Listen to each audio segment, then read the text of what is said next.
অনুষ্ঠানে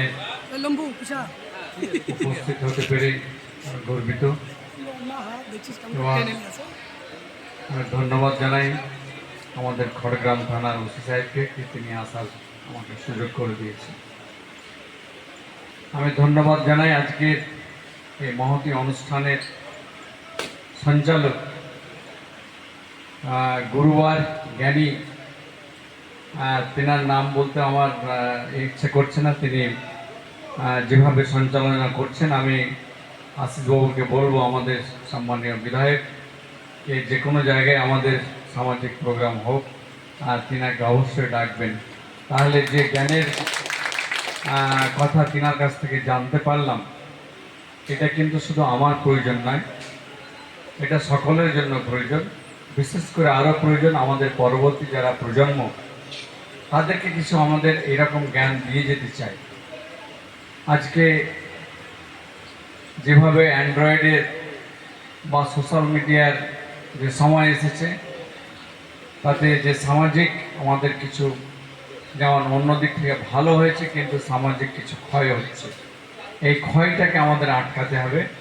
আর যার জন্য আমি আমাদের মাস্টারমশাইকে আমি বলবো কি আপনি আপনার যেভাবে সঞ্চালনা করছেন, যে বক্তব্যের মধ্যে দিয়ে বা যে সমস্ত আপনার জ্ঞানের কথা তুলে ধরেছেন, সেগুলো খুবই বিশেষ করে প্রয়োজন।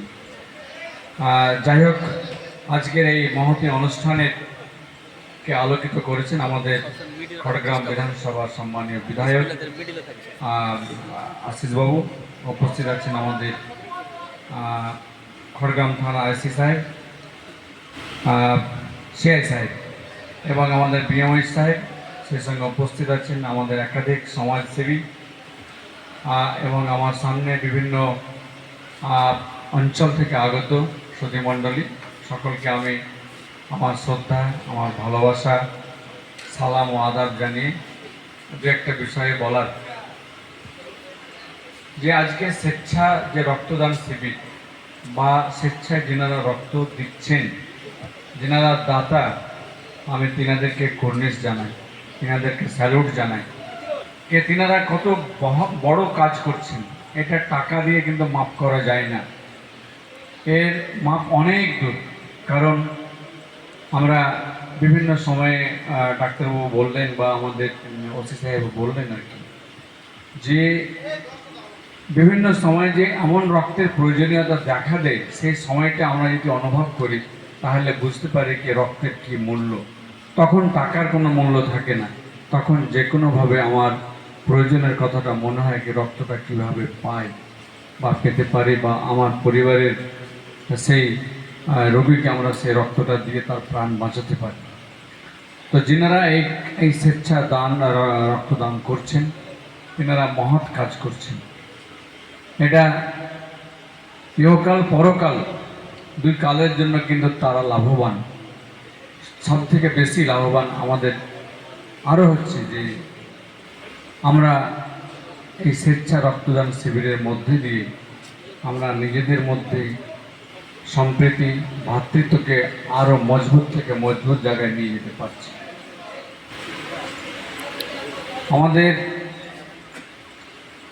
পরবর্তী প্রজন্মকে এইসবগুলো বিষয় তুলে ধরা দরকার আমি মনে করি।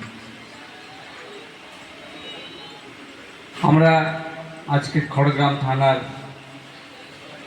ওসি সাহেব যে আজকে রক্তদান শিবির করেছেন বা থানার মাধ্যমে যে কাজগুলো হচ্ছে, আমরা আরও দেখে থাকি যে থানা যে শুধু মাধ্যমে আমরা যে নিশ্চিন্তভাবে রাত্রে বাড়িতে ঘুমাতে পারি এবং তেনারা অত্যন্ত প্রহরী হিসেবে আমাদেরকে সেই নিদ্রা যাপন করার যে জায়গাটা করে দেন, শুধু তাই নয়, তেনাদের মধ্যে আরও অনেক কিছু আমরা সামাজিক দেখতে পাই। আমরা বিভিন্ন সময়ে আমরা বিভিন্ন থানায় গিয়ে দেখেছি যে কোনো অসহায় কেউ দরিদ্র দুস্থ বা রোগী এসছে, তাকে যেমন শিক্ষার দিক থেকেও যা তিনাদের একটা যোগদান থাকে, আমাদের শামসেরগঞ্জ থানায় মাধ্যমে আর কি একটা কোচিং সেন্টার আমাদের ইতিপূর্বে যিনি ওসি ছিলেন তিনি আরম্ভ করে গেছেন। তো এর মধ্যে এই কোচিং সেন্টারের মধ্যে থেকে যে যারা বিভিন্ন কম্পিটিটিভ পরীক্ষায় বসতে চায় তাদেরকে সেখানে কোচিং দেওয়া হচ্ছে এবং চাকরিও পাচ্ছে, তারা সরকারি চাকরিও পাচ্ছে। বা পরীক্ষায় বসার জন্য তাদেরকে সেই মানসিকভাবে যেমন একদিক থেকে উৎসাহিত করা, আর একদিক থেকে পড়াশোনার দিক থেকে তাদেরকে সে জ্ঞান তাদেরকে বলতে পারা যায় জ্ঞান সঞ্চয় করার জায়গাটা তেনারা পাচ্ছে। তো এরকম ভালো কাজ আরও দেখতে পাই কি, এই যে সেফ ড্রাইভ সেভ লাইফ আমাদের রাজ্য পুলিশ প্রশাসনের মধ্যে দিয়ে প্রতিটি থানা কিন্তু মানুষকে সচেতন করছেন কিভাবে সেফ ড্রাইভ সেভ লাইফের মধ্যে থাকলে পারে আমার অ্যাক্সিডেন্ট থেকে বাঁচব, বা আমি কিভাবে সুস্থভাবে বাড়ি পৌঁছবো, বা আমার পরিবার যে আমার জন্য চিন্তায় থাকে বাড়ির বাইরে যাওয়ার পরে তারা সে চিন্তামুক্ত হতে পারে। তো এইরকম সেফ ড্রাইভ সেভ লাইফের মধ্যে দিয়ে কিন্তু সচেতন হওয়ার ফলে আজকে কিন্তু আমরা দেখতে পাই যে অ্যাক্সিডেন্টের সংখ্যাটা কিছুটা কমেছে। এটাকে আমাদেরকে নির্মূল করতে হবে। তার জন্য শুধু পুলিশ প্রশাসন রয়েছে তাই নয়, আমরা দেশের নাগরিক হিসেবেও কিন্তু আমাদের দায়বদ্ধতা রয়েছে। আমাদেরও দায়িত্ব যে আমার সন্তান কিভাবে চলবে, আমার পরিবার কিভাবে ঠিক থাকবে। যদি ঠিক থাকতে রাখতে পারি তাহলে আমার প্রতিবেশীকেও ঠিক রাখতে পারব। তো যেন প্রতিটি বিষয়ের ক্ষেত্রে আমাদেরকে নজর রাখা দরকার।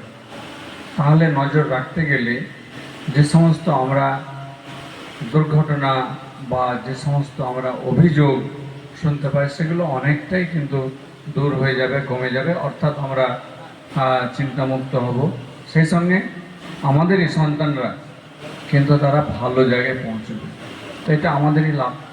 কাজে এইগুলোকে সকলকে লক্ষ্য রাখার জন্য যেমন আল্লাহর আমরা সৃষ্টি, মানুষকে যেভাবে 18,000 মখলুকাতের মধ্যে আল্লাহ শ্রেষ্ঠ হিসাবে জীব হিসাবে আল্লাহ পাঠিয়েছেন।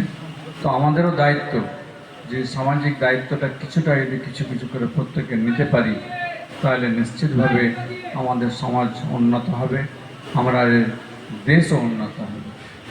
তো যাই হোক, আমি আরও একবার আমাদের খড়গ্রাম ওসি সুরজিৎ বাবুকে আমি ধন্যবাদ জানাচ্ছি যে তিনি এরকম রক্তদান শিবির বছরে একবার নয়, বছরে 2 বার করলে ভালো, এবং একটা তিনি আগামীতে সাংস্কৃতিক অনুষ্ঠান করার জন্য তিনি বলেছেন। এটাও কিন্তু খুব সামাজিক কাজ। এগুলো থেকে আমরা আমাদের সন্তানরা, আমাদের ছাত্রছাত্রীরা তারাও কিন্তু উৎসাহিত হবে। কারণ এক রক্তদান শিবির আগে আমরা যেভাবে দেখেছি, আমার মনে পড়ে যে খুব কম সংখ্যক ছিল, কিন্তু বিভিন্ন জায়গায় এই রক্তদান শিবির হওয়ার ফলে একে অপরকে উৎসাহিত করা হচ্ছে। তারাও বুঝতেছে কি না, এটা মহৎ কাজ, এই কাজটা করতে হবে, এটার মধ্যে দিয়ে কিন্তু মানুষের প্রাণ বাঁচছে, মানুষকে বাঁচাতে হবে। তো এই যে তাদের প্রতি উৎসাহ বা তারা যে নিজেরা উৎসাহিত যেভাবে তারা এরকম কাজগুলো করছেন, সত্যি নিঃসন্দেহে এগুলো অনুপ্রেরণা পাওয়ার। যে আমি বলবো কি এরকম কাজ চলতে থাকুক। সমাজের প্রতিটি মানুষ, আমরা নিজেই করতে আমি অসমর্থ পারছি না, কিন্তু আমি কাউকে উৎসাহিত করবো না করুন। তো কাজে পাশে থেকে উৎসাহিত করলে তারাও উৎসাহিত হয়ে কিন্তু এরকম মহৎ কাজগুলো করতে থাকবে। আমার বক্তব্য বাড়াচ্ছি না, আমি দেরিতে আসার জন্য দুঃখিত। আমি ছিলাম ডিএম অফিসে, আমাদের ডিএম স্যার তিনি একটু বাইরে ছিলেন, ওনার আসতে একটু দেরি হওয়ার জন্য আমার দেরি হলো। তো যাই হোক, নিশ্চিতভাবে ভালো কাজকে আরও একবার আমি ধন্যবাদ জানিয়ে আমি আমার বক্তব্য শেষ করছি। সকলে ভালো থাকবেন, সুস্থ থাকবেন। আমি ধন্যবাদ জানাচ্ছি আমাদের আজকে এই মহতী অনুষ্ঠানের সঞ্চালক আমার গুরুবার। ধন্যবাদ, খুব ভালো লাগলো।